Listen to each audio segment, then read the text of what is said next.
वीणावरदण्डमण्डितकरा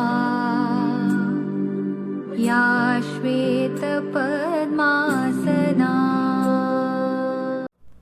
नमस्ते। Unit 2 a ship can walk. પ્રથમ યુનિટની અંદર આપણે ઘણી બધી બાબતો શીખ્યા. આજે આપણે ભણ્યા છીએ ત્યારે અહીં આગળ એક્ટિવિટી 1ની અંદર એક નાનકડું ગીત છે. એ ગીતની અંદર આપણે ચિત્ર જોઈશું તો હાથી છે એ કૂદી રહ્યો છે, વાંદરો છે પણ કૂદી રહ્યો છે, ઉંદર સૂતો છે. તો આવી નાનકડી વાર્તા નહીં પણ એક ગીત છે જે આપણે જોઈએ. લખ્યું છે work in group, recite and sing, એટલે કે તમે ગાઓ અને અહીંયા આગળ કાર્ય છે એ તમે કાર્ય કરો. I am jumping, look at me. હું કૂદી રહ્યો છું, હું કૂદી રહ્યો છું. લુક એટ મી, તમે જુઓ. Can you jump as I do, શું તમે કૂદી શકશો? Yes I can, yes I can. તો પ્રથમ જે ફકરો છે એની અંદર કૂદકો મારતો વાંદરો છે એ પોતે કહી રહ્યો છે કે ભાઈ હું કૂદી રહ્યો છું, હું કૂદી રહ્યો છું. શું તમે કૂદી શકો છો? કેન વપરાયો છે. તો કોઈ પણ કાર્ય કરવા માટેની શક્યતા દર્શાવતો શબ્દ એટલે કે કેન વપરાય. એ પછી છે I am dancing, look at me. Can you dance as I do, શું તમે ડાન્સ કરી શકો છો?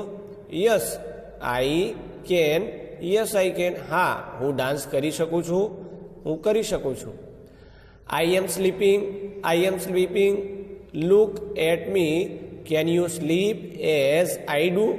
Yes I can. તો અહીં આગળ 3 ફકરાની અંદર જમ્પિંગ, ડાન્સિંગ, સ્લીપિંગ, કોઈ પણ કાર્ય આપણે કરીએ તો એ કાર્ય કરી શકવાની ક્ષમતા માટે વપરાતો શબ્દ એટલે કે કેનનો ઉપયોગ કરીને અહીં આગળ એક નાનકડી ગીત અહીં આગળ આપ્યું છે. એ પછી એક્ટિવિટી 1ની અંદર તમે બી જોશો તો work in pair.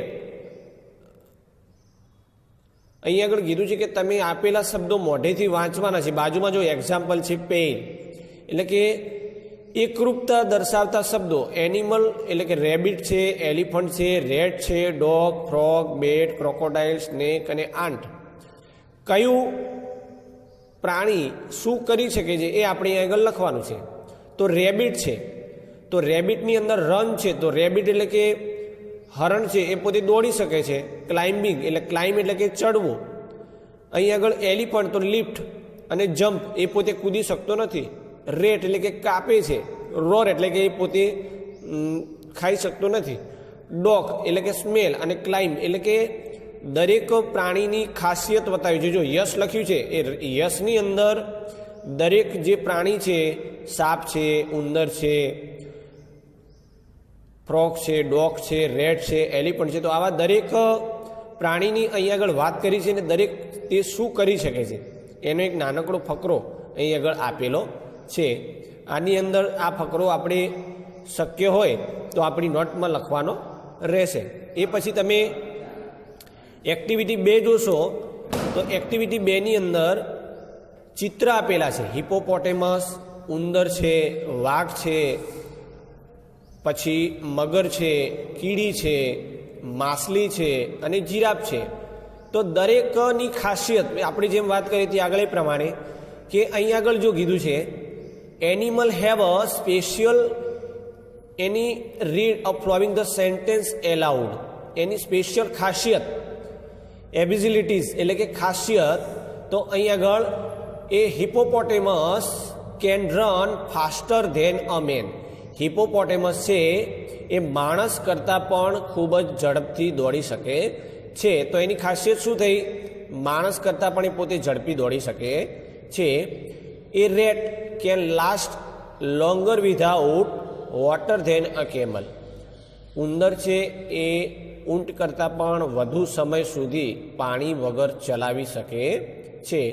The Siberian tiger is the largest cat in world. એ પોતે મોટામાં મોટો વાઘ છે it weight up to 300 kilograms, તેનો વજન 300 કિલોગ્રામ હોય છે. It can eat 27 up to 2 kilograms of meat at 1 million 1 meal time, એટલે કે પોતે એક જ સમયની અંદર 27.2 કિલોગ્રામ માંસ છે એ પોતે ખાઈ જાય છે. A crocodile can not move it thought and can chew એટલે એની જીભ હોતી નથી. The ant can lift 15 times it own weight, તે કીડી છે એ તેના કરતાં 50 ગણું વજન ઉપાડી શકે છે. The fastest mammal dolphin can swim 56 kilometre per hour, જે ડોલ્ફિન નામની માછલી છે, સસ્તન પ્રાણી છે, પોતે 56 કિલોમીટર એક જ કલાકની અંદર એ પોતે કાપી શકે છે.